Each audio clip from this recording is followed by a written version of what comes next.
जिस प्रकार धर्म के 4 मूल बताए हैं, इस तरह धर्म के 4 शत्रु भी हैं। उनका नाम काम, क्रोध, लोभ, मोह है। काम ऐसा प्रबल शत्रु है कि मनुष्य को अंधा बना देने में इससे बढ़कर दूसरा कोई भी नहीं है। 8 प्रकार के मैथुन से बचना अत्यंत कठिन काम है। बड़े बड़े सिद्ध, साधु, तपस्वी, महात्मा किसी न किसी प्रकार काम के वश हो जाते हैं। सहस्त्रों ऋषि, मुनि और तपस्वियों को इसने बारंबार नीचा दिखलाया है। शूरवीरता से प्रारब्ध मिट जाता है क्या? उदारता, दीनता, न्याय और शील, यह चारों पुण्य के मूल हैं। जो कोई इनको भली प्रकार धारण करेगा, जिसमें ये चारों गुण अखंड रहेंगे, वह प्रारब्ध को मिटा सकता है। यह गुण जिसमें होते हैं उसको ईश्वरी सहायता मिलती है। पर कोई कोई प्रारब्ध ही ऐसी होती है जिसको भोगे बिना छुटकारा नहीं होता। इसी पर योग वशिष्ठ की एक कथा है। एक समय भृगु मुनि अखंड ध्यान में निमग्न हो तपस्या कर रहे थे। उनके पुत्र शुक्र जी सेवा करते हुए योग्यता अनुसार भजन भी किया करते थे। एक समय एक अप्सरा उधर से निकली। शुक्र को देखकर उस पर मोहित हो गई। शुक्र बड़े सुंदर और कांतिमान थे। शुक्र की दृष्टि भी उस अप्सरा पर पड़ी। यह भी उस पर मोहित हो गए। वह स्वर्ग को चली गई। इधर उसी की चिंता में जब शुक्र जी का शरीर छूट गया, तब दिव्य शरीर पाकर शुक्र स्वर्गलोक पहुँचे। राजा इंद्र ने शुक्र को आते देख सिंहासन से उठ बहुत आदर मान से बैठाकर कहा कि आपने बड़ा अनुग्रह किया।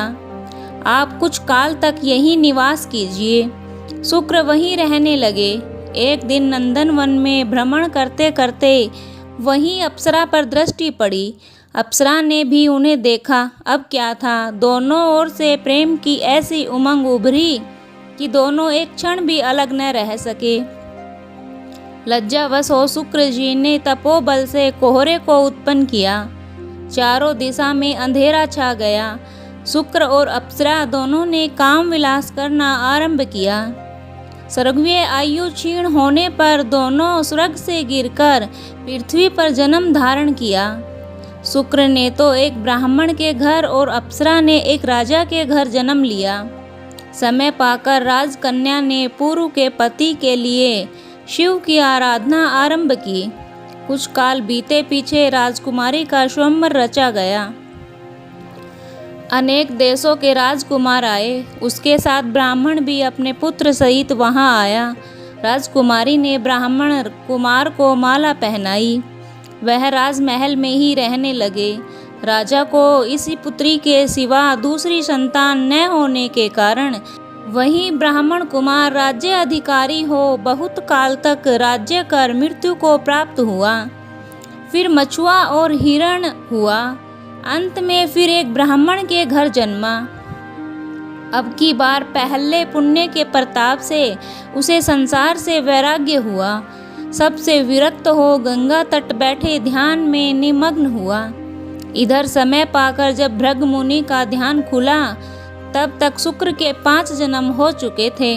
आँख खोलकर पुत्र को चारों ओर अवशेषण करने पर पुत्र को नहीं पाया, वरन उसकी सूखी हुई मृतक देह मिली। यह देखते ही काल पुरुष पर अत्यंत क्रोधित हो भृगु जी ने काल पुरुष को श्राप देना चाहा, तो वह उनके सम्मुख जाकर कहने लगा। उस समय काल पुरुष की मूर्ति महाभयानक दिख पड़ती थी। उसकी तीनों आंखें 3 सूर्य के समान प्रकाशित और प्रदीप हो रही थी। हाथ में त्रिशूल लिए हुए था। त्रिशूल में से आग की ज्वालाएं निकलती थी। काल पुरुष ने कहा कि तुम्हारे भस्म करने से मैं भस्म भी नहीं हो सकता।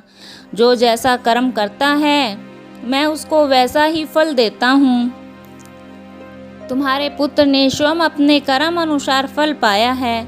इतना कहकर काल पुरुष ने शुक्र का सब हाल कह सुनाया। भृगु मुनि ने कहा कि मुझे उस ब्राह्मण के पास गंगा तट पर ले चलो।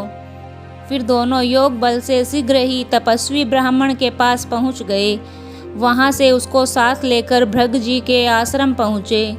कालपुरुष ने शुक्र का पूर्व शरीर दिखलाकर अनुरोध किया कि अब तुम इसमें प्रवेश करो, पर उसने स्वीकार नहीं किया।